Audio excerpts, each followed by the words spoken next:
ఆకాశవాణి విజయవాడ కేంద్రం తెలుగు సాహిత్య కార్యక్రమంలో ఆపద్బాంధవులు శ్రీమతి తాటికోల పద్మావతి గారి కథానిక వింటారు. అర్ధరాత్రి 1 గంట తర్వాత రాజమండ్రిలో గామన్ బ్రిడ్జి దగ్గర విశాఖపట్నం వెళ్లే బస్సు ఆగింది. లగేజీ చేత పట్టుకుని దిగింది ప్రసన్న. అప్పటిదాకా బాగా ఉన్న ఆకాశం కాస్త ఉన్నట్టుండి మేఘాలు కమ్మాయి. ఒక్కసారిగా కుండపోతగా వర్షం కురవటం ప్రారంభించింది. దానికి తోడు ఒకటే హోరుగాలి. ఆ వర్షంలో ఎటు వెళ్లాలో తెలియటం లేదు. బస్సు కాస్తా వెళ్లిపోయింది. ప్రసన్న కొవ్వూరులో ఉన్న తన స్నేహితురాలింటికి వెళ్ళాలి. ఫ్రెండ్స్ అందరూ కలిసి పెళ్లికి వస్తున్నారు. అక్కడ ఎటువంటి ఆటోలు గాని కార్లు గాని కనిపించలేదు. ఒక గట్టు మీద బిక్కుబిక్కుమంటూ కూర్చుంది. తన స్నేహితురాలు రమణి బస్సు దిగగానే ఆటో పంపిస్తానంది. 2 సార్లు ఫోన్ చేసినా కలవటం లేదు. అరగంట గడిచింది. అంతా నిర్మానుష్యంగా ఉంది. ఏం చేయాలో తోచటం లేదు. ఇప్పుడు ఎలా వెళ్ళాలి ఈ గాలివానలో అనుకుంటూ అలాగే ఏమైనా ఆటోలు అటువైపు వస్తాయని ఆశగా ఎదురుచూస్తున్నది. వర్షం పెద్దది కావడంతో తడిసిపోతున్నది. ఎదురుగుండా బ్రిడ్జి దగ్గర అంతా కంకర ఇసుక పోసి రోడ్లు మరమ్మతులు చేస్తున్నారు. అరగంట తర్వాత ఒక రిక్షా వచ్చి ఆగింది. అందులో నుంచి ఒక వ్యక్తి దిగాడు. ఏమ్మా, రిక్షా కావాలా అన్నాడు. ఆ గుడ్డి లైట్ల వెలుతుర్లో అతని ముఖం చూసింది. ముఖమంతా నల్లని మచ్చలు, నుదుటి మీద కాలిన గాయం.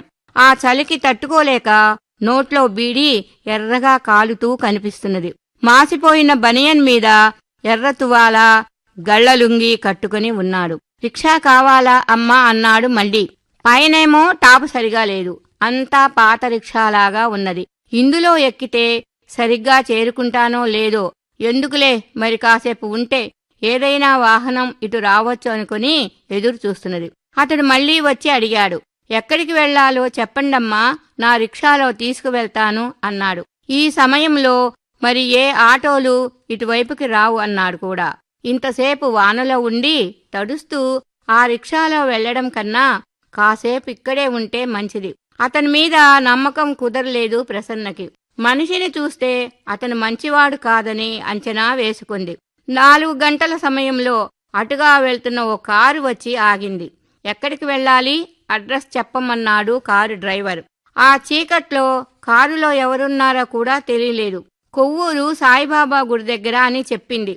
ఎక్కమంటూ కారు వెనుక డోర్ తీసి ఆ కారులో ఉన్న ముసలావిడను కిందకి దింపేసి ప్రసన్ననెక్కించుకుని కారు బయలుదేరింది. ఆ ముసలామె ఆపండి ఆపండి అంటూ అరుస్తున్నా కూడా వాళ్ళు వినిపించుకోకుండా వెళ్ళిపోయారు. రిక్షా అతను మళ్లీ వచ్చాడు. ఆ ముసలామె ఆ కారులో ఒక అమ్మాయిని ఎక్కించుకుని వెళ్ళిపోయారు అని చెప్పింది. నన్ను బలవంతంగా ఇక్కడ దింపేశారు. నేను రాజమండ్రి వెళ్ళాలి అన్నది దీనంగా. అప్పుడు అర్థమైంది రిక్షావాలాకి. ఆ అమ్మాయి ఇందాకట్నుంచి తన రిక్షాలో ఎక్కమంటే ఎక్కలేదు. ఎక్కడికి వెళ్లాలో పాపం, ఏమో ఆడపిల్ల, వాళ్ళు ఏం చేస్తారో, ఆ పిల్లను సరిగ్గా తీసుకువెళ్తారో లేదో, ఈ రోజుల్లో ఎవరిని కూడా నమ్మటానికి వీల్లేకుండా ఉంది అంటూ బాధపడ్డాడు. ఆ ముసలామ్మను చూసి, ఈ వర్షంలో మీరు మాత్రం ఎలా వెళ్తారు? వాన తగ్గే వరకు ఇక్కడే కూర్చోండి. వర్షం వెలిశాక నేను నా రిక్షాలో తీసుకువెళ్తానన్నాడు. ఆ ముసలామె అక్కడే కూర్చుని ఉన్నది. రిక్షావాలాకి అనుమానం వచ్చింది. అమ్మా, మీరిక్కడే ఉండండి, నేను వచ్చే వరకు ఎటూ వెళ్లవద్దు అంటూ తన రిక్షా ఎక్కి వేగంగా తొక్కుకుంటూ బయలుదేరాడు. అతడు ఆలోచన నిజమైంది. వాళ్ళు సాయిబాబా గుడి దగ్గరికి తీసుకువెళ్లకుండా ఒక పాడుబడిన స్కూల్ దగ్గర ఆపారు. ఆ అమ్మాయి వదలండి వదలండి, నన్నేం చేయొద్దు అంటూ పెద్దగా కేకలు వేస్తున్నది. కారులో ఉన్న మరో 2 ఆమె నోరు గట్టిగా మూసేశారు. ఒకడు కదలకుండా పట్టుకున్నాడు. బయట చీకటి, వర్షం తోడైనాయి. అనవసరంగా వీళ్ల కారులో ఎక్కి ప్రమాదంలో చిక్కుకున్నాను.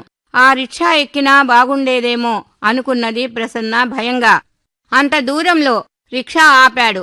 ఆ వర్షంలోనే తడుస్తూ వెనక నుంచి వచ్చి కారు దగ్గరగా వెళ్లి చేతిలో ఉన్న కర్రతో వెనక అద్దాల మీద గట్టిగా కొట్టాడు. అద్దాలు భళ్ళున బద్దలైనాయి. కారులో ఉన్న 4 డోర్ తీసుకుని బయటికి వచ్చారు. ఆడపిల్లని మోసం చేయడానికైనా మీరిక్కడికి తీసుకువచ్చారు? ఇప్పటికే పోలీసులు మీకోసం బయలుదేరారు అనగానే వాళ్లల్లో భయం మొదలైంది. కారునక్కడే వదిలి నలుగురు పారిపోయారు. ప్రసన్న అతనికి 2 చేతులెత్తి నమస్కరించింది. దేవుడిలాగా వచ్చి నా ప్రాణాన్ని మానాన్ని కాపాడావు. నిజంగా నీ మేలు ఈ జన్మలో మర్చిపోలేను. మీ రిక్షాని నిన్ను చూసి చిన్న చూపుకు చూశాను. నాకు గుణపాఠం నేర్పాడా దేవుడు అంటూ కన్నీళ్లు పెట్టుకుంది. చూడమ్మా, మనుషుల రూపాన్ని చూసి మోసపోతారు. వారి మనసుల్లో ఏముంటుందో తెలుసుకోలేరు. పదమ్మా, మా ఇంటికి వెళదాం అన్నాడు. ప్రసన్న మాట్లాడకుండా వచ్చి అతని రిక్షా ఎక్కింది. తిరిగి గామన్ బ్రిడ్జి దగ్గరకు చేరుకున్నారు. ఆ ముసలామె కూడా అక్కడే కూర్చొని ఉంది. అమ్మాయి, నిన్ను మీ ఇంటి దగ్గర దింపమంటావా అన్నాడు రిక్షావాలా. ఆ ముసలామె ఆ పిల్లవైపు చూసి, నిన్ను ఆ పోకిరీ వెధవులేమైనా చేశారా అమ్మా? నిన్నలా తీసుకువెళ్తుంటే నాకు చాలా భయం వేసిందనుకో. వాళ్ళు నిన్ను ఏం చేస్తారోనని కంగారు పడ్డాను. పెద్దదాన్ని, వాళ్ళని ఎదిరించే శక్తి నాకు లేదు. ఎలాగైనా ఆ భగవంతుడే నిన్ను కాపాడాలని కోరుకున్నాడు. దేవుడే నీకు మేలు చేశాడు. ఈ రిక్షా అబ్బాయి రాకపోతే నీ గతి ఏమై ఉండేది? ఒక్కసారి ఆలోచించమంది. నిజమే బామ్మ, మీరు చెప్పింది అక్షరాలా నిజం. అతను తన రిక్షా ఎక్కమని అడిగినా నేనే ఒప్పుకోలేదు. ఆ డొక్కు రిక్షాలో వెళ్లటం నాకిష్టం లేకపోయింది. నా హోదాకి తగినట్లు కారులో వెళ్లాలనుకున్నాను. అన్నా, నన్ను క్షమించు. నీ అవతారాన్ని చూసి నువ్వు ఒక రౌడీవో గూండావో అనుకున్నాను. నీ ముఖం చూస్తే నాకు అలా అనిపించింది. నువ్వే నన్ను తీసుకెళ్లి మోసం చేస్తావని భయపడ్డాను. నిజంగా నువ్వు నా పాలిట దేవుడివి. ఆపద్బాంధవుడులా వచ్చి రక్షించావు. నీ మేలు ఈ జన్మలో మర్చిపోలేను. నువ్వే కనుక రాకపోయి ఉంటే నా బతుకేమైపోయి ఉండేది అంటూ బాధపడింది. మీ ఆడపిల్లలంతా ఇంతేనమ్మా. సూటు బూటు దాబు దర్పం చూసి మోసపోతారు. మనిషి అందవికారకంగా ఉన్నంత మాత్రాన వాడు చెడ్డవాడని ఎలా అవుతాడు? అందుకే ఆడపిల్లలు తొందరగా మోసపోవడం జరుగుతున్నది.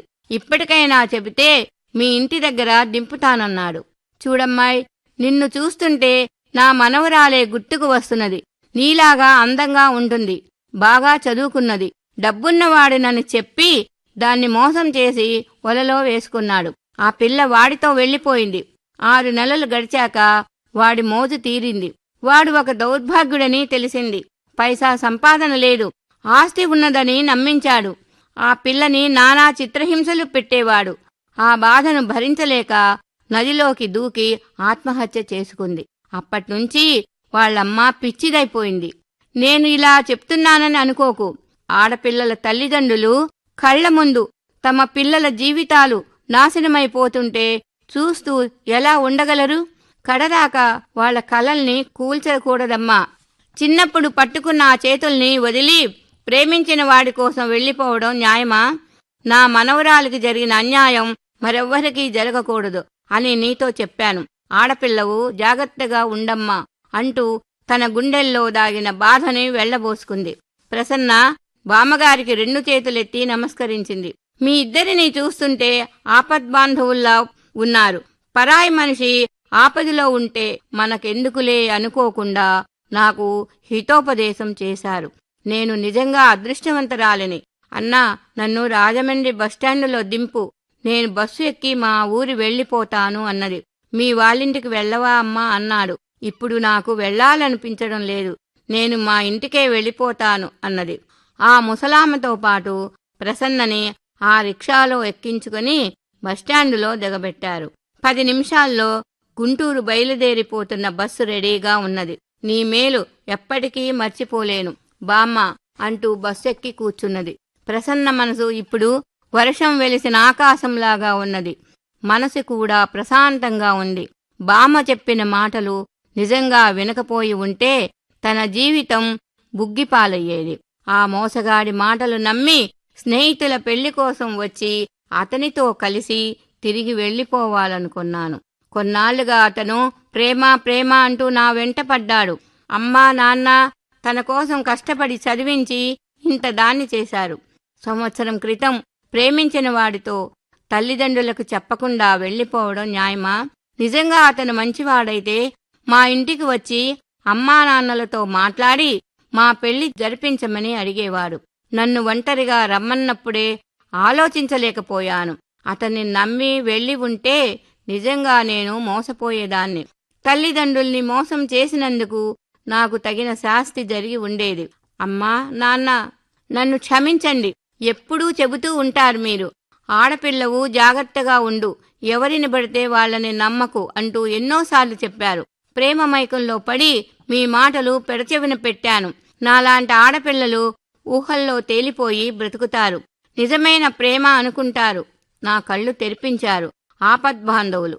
నా కంట పడకపోతే నిజంగా నేను మోసపోయి నరకం అనుభవిస్తూ బలి అయిపోయి ఉండేదాన్ని. మీకు గర్భశోకాన్ని మిగిల్చేదాన్ని. నేను చాలా అదృష్టవంతురాలిని. మీ నమ్మకాన్ని ఎప్పుడూ వమ్ము చేయను. ప్రసన్న జరిగింది ఆపద్బాంధవుల వల్ల ప్రమాదం నుంచి బయటపడినందుకు సంతోషించింది. కూతురు ఇంటికి రాగానే అమ్మా వచ్చావా అంటూ తల్లి తండ్రి వాకిట్లోనే ఎదురు చూస్తూ నిలబడ్డారు. ఇలాంటి వాళ్లనా నేను మోసం చేయాలి అనుకున్నాను. ఇంకెప్పటికీ ఏ తప్పు చేయకూడదని మనసులోనే నిర్ణయించుకున్నది ప్రసన్న.